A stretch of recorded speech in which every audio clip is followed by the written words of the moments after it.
Eric, bonjour. Bonjour Vincent. Alors Sextant Europe signe un bon bilan, relativement, lors de ce premier trimestre.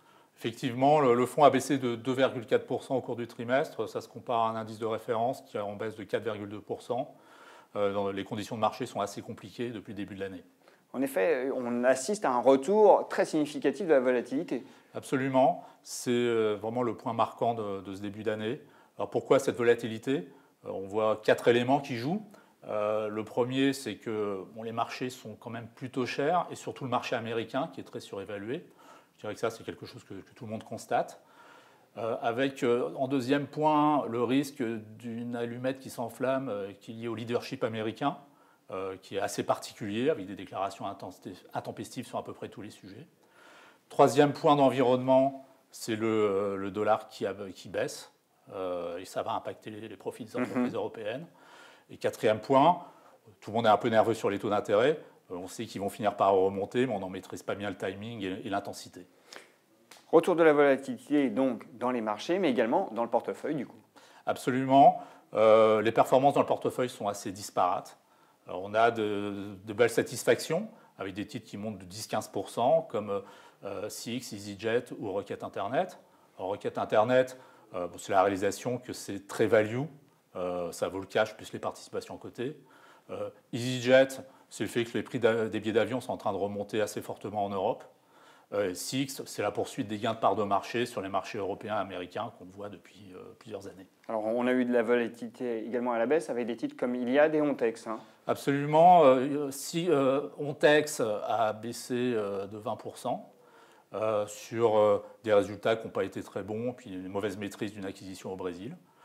Iliad a aussi baissé de 20% sur un ralentissement des abonnements dans le haut débit. Bon, ce ne sont pas des bonnes nouvelles, mais ce ne sont pas des choses qui nous inquiètent outre mesure. Il n'y a pas eu de gros arbitrages dans le portefeuille lors de ce trimestre écoulé?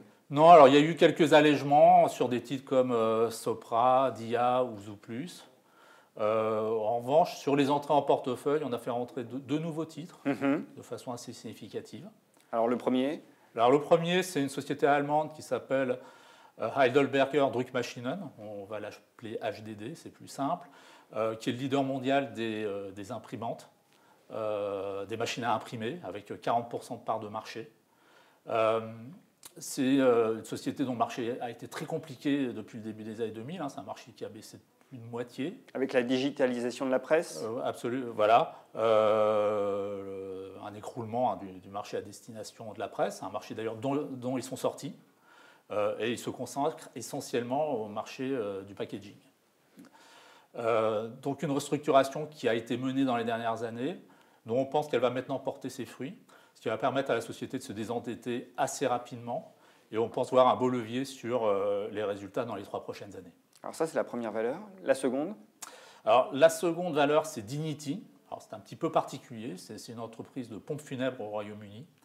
Alors on pourrait comparer ça à une espèce d'obligation plus, parce que vous avez un marché, bon, la démographie c'est quasiment la seule chose très prévisible en économie, donc vous avez un marché qui va croître de 1% par an dans les 20 prochaines années, et un free cash flow yield qui est de l'ordre de 8%.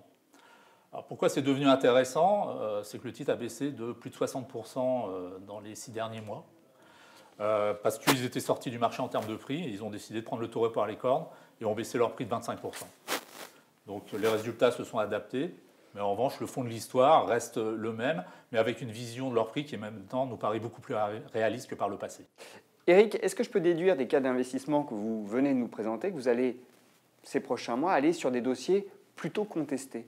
Alors effectivement, parce que je parlais de marchés qui sont bien valorisés, donc la chasse aux idées n'est pas évidente, mais aussi on a cette volatilité, et la volatilité peut nous aider, et on voit des réactions boursières qui, dans certains cas, peuvent être exagérées.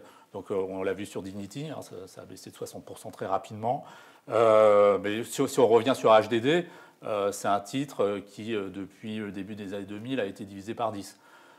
Donc effectivement, c'est notre terrain de chasse en ce moment. Eric, merci. Merci Vincent.